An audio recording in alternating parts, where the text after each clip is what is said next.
श्री गुरुभ्यो नमः। समर्थ सद्गुरु श्री ब्रह्म चैतन्य महाराज की जय। समर्थ सद्गुरु श्री ब्रह्मानंद महाराज की जय। समर्थ सद्गुरु ಶ್ರೀ ದತ್ತಾವಧೂತ ಮಹಾರಾಜ್ ಕಿ ಜೈ. ಇವತ್ತಿನ ವಿಡಿಯೋ ಒಳಗೆ ನಾವಿಲ್ಲಿ ಶ್ಲೋಕ 133, 134, 135 ನೋಡೋಣಂತ. ಕೆಟಗರಿ ಸೇಮ್ ಅದ.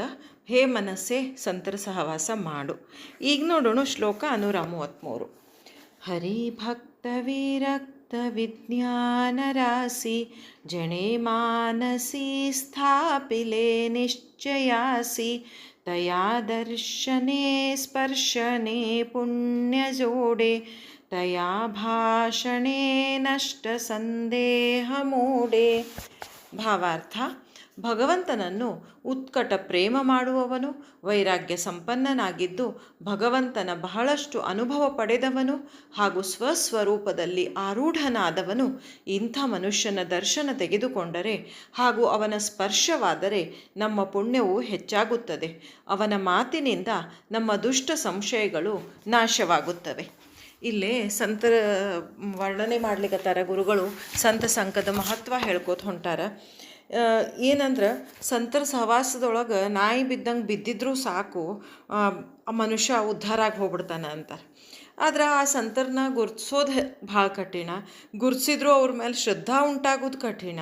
ಶ್ರದ್ಧಾ ಉಂಟಾದರೂ ಅವ್ರ ಸಹವಾಸ ಸಿಗಬೇಕಲ್ಲ, ಅದು ಕಠಿಣ. ಅದನ್ನು ಹೇಳ್ತಾರೆ ಇಲ್ಲಿ ಗುರುಗಳು. ಆದರೆ ಯಾರೇ ಸಂತರ ಸಿಕ್ಕ್ರ ನೀನು ಸಂತರ ಸಹವಾಸ ಮಾಡು ಮನಸ್ಸು ಅಂತ ಹೇಳಲಿಕ್ಕತ್ತಾರ.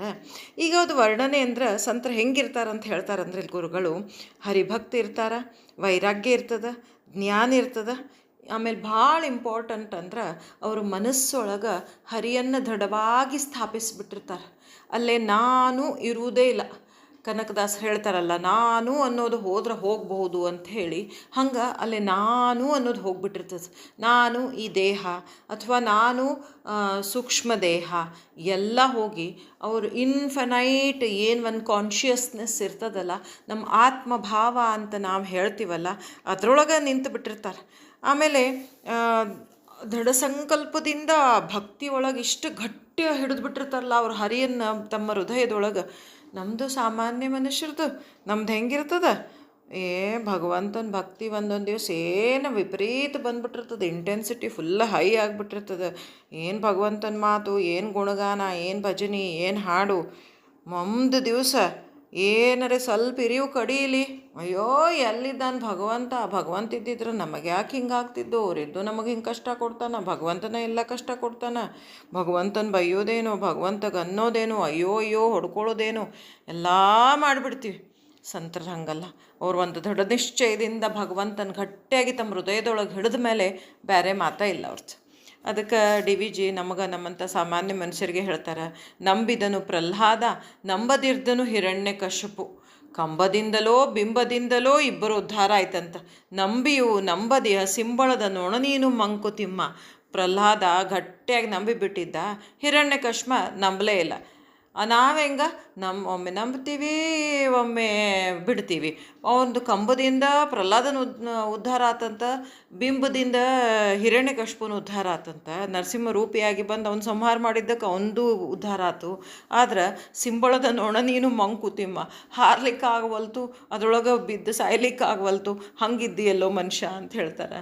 ಅದಕ್ಕೆ ಇಲ್ಲಿ ಗುರುಗಳು ಹೇಳ್ತಾರೆ, 100% ನಂಬಿಕೆ, 100% ಪ್ರೀತಿ, ಭಕ್ತಿ, ಭಗವಂತನ ಬಗ್ಗೆ ನಮಗೆ ಬರಬೇಕು ಅಂದಾಗ ಹೃದಯದೊಳಗೆ ಪರಮಾತ್ಮನ ನಿಲ್ಲಿಸಿ ಪರಮಾತ್ಮ ಭಾವದೊಳಗಿರುವಂಥ ಸಂತರ ಸಂಘ ಮಾಡು ಮನಸ್ಸು ಅಂಥೇಳಿ ಗುರುಗಳು ಹೇಳ್ತಾರೆ. ಒಂದು ಸೆಕೆಂಡ್ ವಿಚಾರ ಮಾಡಿದ್ರೆ ನಾವು ಇಲ್ಲಿ ಶ್ರೀ ಸಮರ್ಥ ರಾಮದಾಸರಂಥ ಮಹಾನ್ ಗುರುಗಳ ಸಂಘವನ್ನು ಅವ್ರ ಶ್ಲೋಕಗಳ ಮೂಲಕ ಮಾಡ್ಲಿಕ್ಕತ್ತೀವಿ. ಇದರಿಂದ ಅವ್ರಿಗೇನು ಫಾಯ್ದಾ? ಅವರಿಗೇನೂ ಇಲ್ಲ. ಅವರಿಗೆ ಸಂತರಿದ್ದವರಿಗೆ ನಮ್ಮಂಥ ಸಾಮಾನ್ಯ ಮನುಷ್ಯರ ಗರಜೂ ಇಲ್ಲ. ನಮಗೆ ಸಾಧು ಸಂತರ ಗರಜ್ ಇರ್ತದೆ. ಇಲ್ಲಂದ್ರೆ ಇದು ದೇಹಭಾವದಾಗ, ಇದು ಭಯದೊಳಗಿನ ಜೀವನ, ಇದು ಸಣ್ಣತನದ ಜೀವನ, ಇದು ಈಗೋ ತುಂಬಿದ ಜೀವನ, ಲೋಭ ಮೋಹ, ಒಂದು ದಿವ್ಸ ದುಃಖ, ಒಂದು ದಿವ್ಸ ಸುಖ, ಅವ್ರು ಹಂಗೆ ಇವ್ರು ಹಿಂಗೆ ಇಷ್ಟ ಮಾಡ್ಕೋತ ನಿಂತು ನೀರಾಗ್ಬಿಡ್ತೀವಿ. ಒಂದು ಸಂತರ ಶ್ಲೋಕಗಳದ್ದು, ಗ್ರಂಥಗಳದ್ದು ಅಥವಾ ದೇವ್ರ ದಯದಿಂದ ನಮಗೆ ಯಾರೇ ಲಿವಿಂಗ್ ಸಹವಾಸ ಸಿಕ್ತು ಅಂದ್ರೆ ಅವ್ರ ಜೊತೆ ಇದ್ದು ದೇಹ ಭಾವವನ್ನು ಮೀರಿ ವಿಚಾರಗಳನ್ನು ಉನ್ನತ ಮಟ್ಟಕ್ಕೇರಿಸಿ ಒಂದು ನಿರ್ಭಯವಾದಂಥ ಸುಂದರ ಜೀವನ ನಡೆಸಬಹುದು ಅಂಥೇಳಿ ಗುರುಗಳು ಹೇಳ್ತಾರೆ. ಆದರೆ ಮೋಕ್ಷ ಅನ್ನೋದು ಭಾಳ ದೊಡ್ಡ ಗೋಲ್ ಅದ, ಭಾಳ ದೂರ ಅದ. ನಮಗೆ ಸದ್ಯಕ್ಕೆ ನಮ್ಮ ತಿಳುವಳಿಕೆ ಮಟ್ಟಕ್ಕೆ ನಮಗೆ ಏನು ಅರ್ಥ ಆಗ್ತದೆ, ಈಗಿಂದ ಲೈಫ್ ನಾವು ಇನ್ನು ಎಷ್ಟು ವರ್ಷ ಬದುಕಿರ್ತೇವೋ ಆ ಲೈಫ್ ಒಳಗೆ ನಾವು ದಿನ ಬೆಳಗಾದ್ರೆ ಚಿಂತೆ ಮಾಡ್ಕೋತ ಮಾಡ್ಕೋತ ಇರೋಕ್ಕಿಂತ ಒಂದು ಪೀಸ್ಫುಲ್ಲಾಗಿ ನಿರ್ಭಯವಾಗಿ ಸುಂದರವಾಗಿರಬೇಕು ಅಂತ ಅನ್ನಿಸ್ತದಲ್ಲ ನಮಗನ. ಅದಕ್ಕೆ ಸಂತ ಸಂಘ ಬೇಕು. ಅದಕ್ಕೆ ತುಕಾರಾಮರ್ದು ಒಂದು ಅಭಂಗ ಬರ್ತದೆ. ಮತ್ತು ಸುಖ ಜಾಹಲೆ ಜನ್ಮಾಚಿ ಮನ ಝಾಲೆ ದಂಗ ವೇಡಾ ಜೀವ ಲಾಲಾ ಫಲ ಆಜ ಸಂತ ಸಂಘ. ಯಾ ಸುಖ ದುಃಖ ಅದರೊಳಗೆ ಮೀರಿ ಹೋಗ್ಬಿಡ್ತಪ್ಪ ನನಗೆ. ವೇಡಾ ಜೀವಲ ಹುಚ್ಚಂಥ ಮನಸ್ಸಿಗೆ ಹುಚ್ಚ ಜೀವಿಗೆ ಸಂತ ಸಂಘ ಸಿಕ್ಬಿಡ್ತು, ನಾ ಉದ್ಧಾರ ಆಗಿಬಿಟ್ಟೆ ಅಂತ ಹೇಳ್ತಾರೆ. ಆ ಸಂತ ಸಂಘದ ಮುಂದೆ ಲೋಕದ ಸುಖ ಏನೂ ಅಲ್ಲ ಅಂಥೇಳಿ ಇಲ್ಲಿ ಗುರುಗಳು ಹೇಳಲಿಕ್ಕತ್ತಾರ. ಈಗ ನೋಡೋಣ ಶ್ಲೋಕ 134. ನಸೆ ಗರ್ವ ಅಂಗಿ ಸದಾ ವೀತರಾಗಿ ಕ್ಷಮಾ ಶಾಂತಿ ಭೋಗಿ ದಯಾ ದಕ್ಷ ಯೋಗಿ ನಸೆ ಲೋಭನಾ ಕ್ಷೋಭನಾ ದೈನ್ಯವಾಣ ಇಹಿ ಲಕ್ಷಣೆ ಜಾಣಿಜೆ ಯೋಗಿರಾಣ. ಭಾವಾರ್ಥ: ಯಾವುದೇ ಪ್ರಕಾರದ ಅಭಿಮಾನವಿಲ್ಲದವನು, ಯಾವಾಗಲೂ ವೈರಾಗ್ಯ ಸಂಪನ್ನನು, ಕ್ಷಮಾಶೀಲ ಹಾಗೂ ಶಾಂತನಾದವನು, ಮನಃಪೂರ್ವಕ ದಯಾವಂತನು, ಸ್ಥಿರವಾದ ಧ್ಯಾನವುಳ್ಳವನು, ಯಾವುದೇ ಪ್ರಕಾರದ ಲೋಭವಿಲ್ಲದವನು, ಎಂದೂ ಕ್ಷುಬ್ಧವಾಗದಿರುವ ಮನಸ್ಸುಳ್ಳವನು ಹಾಗೂ ಎಂದೂ ದೈನ್ಯ ಭಾವ ಹೊಂದಿರದವನು ಯೋಗಿಗಳ ರಾಜನಾಗಿರುತ್ತಾನೆಂದು ತಿಳಿಯಬೇಕು. ಸಂತರನ್ನ ನಮಗೆ ಅವ್ರ ಮುಖ ನೋಡಿ ಗುರ್ತು ಹಿಡಿಲಿಕ್ಕಾಗೋದಿಲ್ಲ, ಅವ್ರ ವೇಷ ನೋಡಿ ಗುರ್ತು ಹಿಡಿಲಿಕ್ಕಾಗೋದಿಲ್ಲ. ಅವ್ರನ್ನ ಸಂಪೂರ್ಣವಾಗಿ ತಿಳ್ಕೋಬೇಕು ಅಂದ್ರೆ ಅವ್ರ ಮನಸ್ಸಿನಿಂದ ಅಂತಾರೆ ಇಲ್ಲಿ ಗುರುಗಳು. ಅವರು ಈಗೋ ಅನ್ನೋದು, ಕ್ರೇವಿಂಗ್ ಅನ್ನೋದು, ಸಿಟ್ಟು ಅನ್ನೋದು, ಭಯ ಅನ್ನೋದು ಎಲ್ಲನೂ ಮೀರಿಬಿಟ್ಟಿರ್ತಾರೆ. ಎಲ್ಲದಕ್ಕಿಂತ ಹೆಚ್ಚಿಂದಂದ್ರೆ ಅವ್ರ ಮನಸ್ಸು ಸದಾ ಭಗವಂತನೊಳಗೆ ನಿಂತಿರ್ತದಂತ. ಅವ್ರ ಮಾತು ಮತ್ತು ಅವ್ರ ಮನಸ್ಸಿಗೂ ಮಾತೃ ಭಾವ ಹೊಂದಿರ್ತದಂತ. ಹೀಗಾಗಿ ನಮಗೆ ಅವರ ಸಂಗತಿ ಒಳಗೆ ಸಮಾಧಾನ ಫೀಲ್ ಆಗ್ತದಂತ. ಅವರಿಗೆ ಯಾವುದು ಬೇಕು ಇರಂಗೇ ಇಲ್ಲಂತ. ಭಗವಂತ ಇಟ್ಟಂಗೆ ಆರಾಮಿರ್ತಾರೆ. ಹೀಗಾಗಿ ಅವ್ರು ಸಮಾಧಾನ ಇರ್ತಾರಂತ. ಮತ್ತು ಯಾವತ್ತೂ ಅವರು ದೈನ್ಯಾವಸ್ಥೆ ಅನ್ನೋದ್ರೊಳಗೆ ಇರುವುದೇ ಇಲ್ಲ. ಯಾಕಂದ್ರೆ ಅವ್ರಿಗೆ ಎಲ್ಲ ಕರ್ತಾನು ಭಗವಂತ ಇರ್ತಾನೆ ಅನ್ನೋ ದೃಢವಾದ ನಂಬಿಕೆ ವಿಶ್ವಾಸ ಇರೋದ್ರಿಂದ ಅವ್ರು ಎಂದೂ ತಮ್ಮನ್ನು ತಾವ ಹೆಲ್ಪ್ಲೆಸ್ ಅಂತ ಫೀಲ್ ಮಾಡ್ಕೊಳ್ಳೋದೇ ಇಲ್ಲ.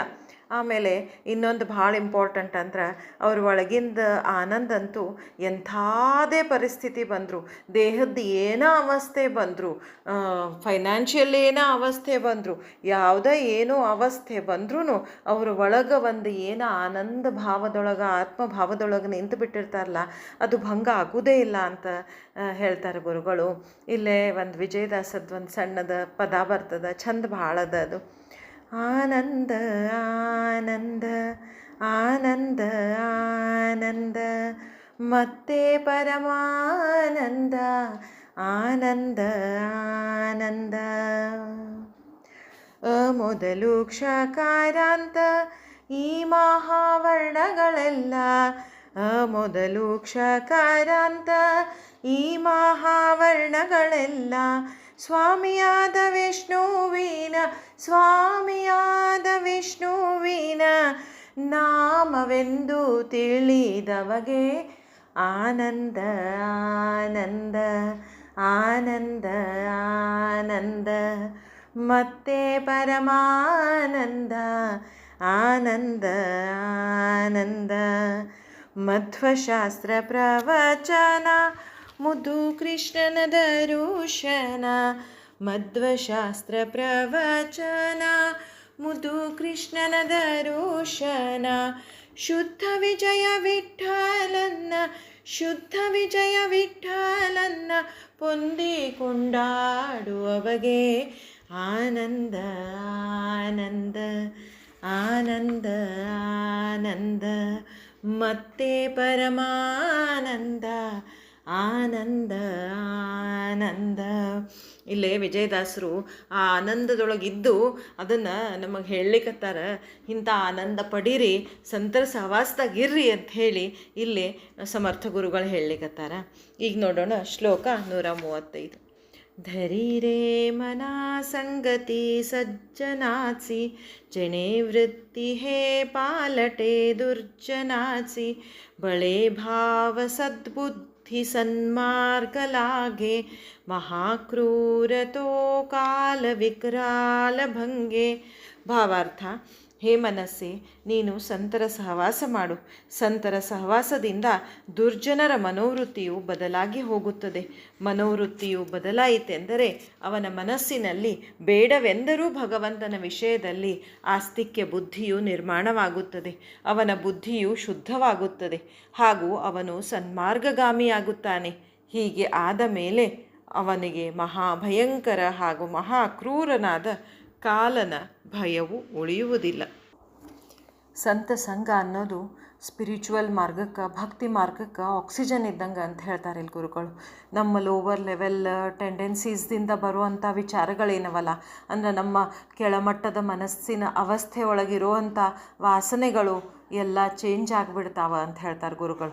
ನಮಗೆ ಇನ್ನೊಂದು ಏನು ವಿಚಾರ ಮಾಡ್ಬೋದಂದ್ರೆ, ನಮಗೆ ಕರ್ಮ ಮಾರ್ಗದಾಗ, ಯೋಗ ಮಾರ್ಗದಾಗ ಅಥವಾ ಜ್ಞಾನ ಮಾರ್ಗದಾಗ ಹೋಗಿ ನಮ್ಮನ್ನು ನಾವು ಕ್ವಶನ್ ಮಾಡಿಕೊಂಡು ಸೆಲ್ಫ್ ಎನ್ಕ್ವೈರಿ ಮಾಡಿಕೊಂಡು ನಾವು ಯಾರು ಅಂತ, ನಾನೇ ದೇಹ ಅಲ್ಲ, ನಾನೇ ಮನಸ್ಸಲ್ಲ, ನಾನೇ ಇಂದ್ರಿಯ ಅಲ್ಲ ಅನ್ಕೋತ ಹೋಗಿ ನೇತಿ ನೇತಿ ನೇತಿ ಅನ್ಕೋತ ಹೋಗಿ ಆ ಮಾರ್ಗದೊಳಗೆ ಹೋಗಲಿಕ್ಕೆ ನಮ್ಮ ಮನಸ್ಸಿನ ರಚನೆ ಅಷ್ಟು ತಯಾರದೇನು, ಅಷ್ಟು ಜ್ಞಾನ ನಮಗದೇನು, ನಾವು ಅಂಥ ದೊಡ್ಡ ಸೋಲಿಸಿದ್ದೀವೇನು, ನಾವು ವಿಚಾರ ಮಾಡ್ಕೋಬೇಕು. ಅದು ಅಷ್ಟೆಲ್ಲ ಹೋಗಿ ನಮ್ಮನ್ನು ನಾವು ಚೇಂಜ್ ಮಾಡ್ಕೊಳ್ಳೋ ಅಷ್ಟು ನಮ್ಮ ಕೆಪ್ಯಾಸಿಟಿ ಇಲ್ಲಪ್ಪ. ನಾವು ಸಿಂಪಲ್, ನಮಗೆ ಎಷ್ಟಂದ್ರೆ ನಾವು ಸಂತರ ಸಂಘದೊಳಗೆ ಬಿದ್ಕೊಂಡಿರ್ತೀವಪ್ಪ, ಮುಗಿದೋ ಹೋತು ನಮಗೆ. ಏನು ಎಂಥ ಕಠಿಣ ಕರ್ಮಗಳಿದ್ರೂ ನಮ್ಮ ಸಂತರ ಸಂಘದೊಳಗಿರೋದ್ರಿಂದ ಆ ಕಠಿಣ ಕರ್ಮಗಳು ಸಹಿತ, ನಮ್ಮ ಹಿಂದಿನ ಕೆಟ್ಟ ಕರ್ಮಗಳು, ಕ್ರೂರ ಕರ್ಮಗಳು ಸಹಿತ ನಾಶ ಆಗಿ ಹೋಗಿಬಿಡ್ತಾವಂತ. ಈ ವಾಲ್ಮೀಕಿ ಉದಾಹರಣೆ ನೋಡ್ತೀವಿ. ಅವ್ನು ರತ್ನಾಕರ್ ಇದ್ದಾಗ, ಒಂದು ಬೇಡಿದ್ದಾಗ ಎಲ್ಲರನ್ನೂ ಬಡಿದು ಹೊಡೆದು ಎಲ್ಲರನ್ನೂ ಕೊಂದು ತನಗೆ ಆಹಾರ, ತನಗೆ ಇದನ್ನು ಗಳಿಸ್ತಿರ್ತಾನೆ. ಯಾವಾಗ ಅವನ ಹೆಂಡತಿ, ಅವನ ತಂದೆ ತಾಯಿ, ಅವನ ಮಕ್ಕಳು ನಿನ್ನ ಪಾಪ ನಾವು ತಗೊಳ್ಳೋದಿಲ್ಲ ಅಂದಾಗ, ಒಂದು ನಾರದರಂಥ ಒಂದು ಸಜ್ಜನರದ, ಸಾಧು ಸಂತರದ ಕಂಪನಿಯಿಂದ, ಅವ್ರ ಸಂಗತಿಯಿಂದ ಅವನ ಮನಸ್ಸು ಮೂಲ ಪರಿವರ್ತನೆ ಆಗಿಬಿಡ್ತದೆ. ಹಂಗೆ ಅದನ್ನು ಹೇಳ್ತಾರೆ ಇಲ್ಲಿ ಗುರುಗಳು. ಒಂದು ಕಾಲದ ಇದು ಸಹಿತ ಉಳಿಯೋದಿಲ್ಲ. ಯಾಕಂದ್ರೆ ಸಂತರ ಸಂಘದೊಳಗಿದ್ದಾಗ ಕಾಲಿಂದ ಮಹಾಕ್ರೂರ ಕಾಲೇನಿರ್ತದಲ್ಲ ಅದು ಸಹಿತ ನಾಶ ಆಗಿ ಹೋಗ್ತದೆ. ನಮ್ಮ ಎಷ್ಟೋ ಹಿಂದಿನ ಜನ್ಮದ ಕೆಟ್ಟ ಕರ್ಮಗಳು ಯಾಕೆ ಇರುವಲ್ವ, ಯಾಕೆ ಎಲ್ಲವೂ ಒಂದು ಸಜ್ಜನ ಸಂಘದೊಳಗೆ ನಾಶ ಆಗಿ ಹೋಗ್ಬಿಡ್ತಾವ ಅಂತ ಹೇಳಿ ಇಲ್ಲಿ ಹೇಳ್ತಾರೆ ಗುರುಗಳು. ಜೈ ಜೈ ರಘುವೀರ ಸಮರ್ಥ.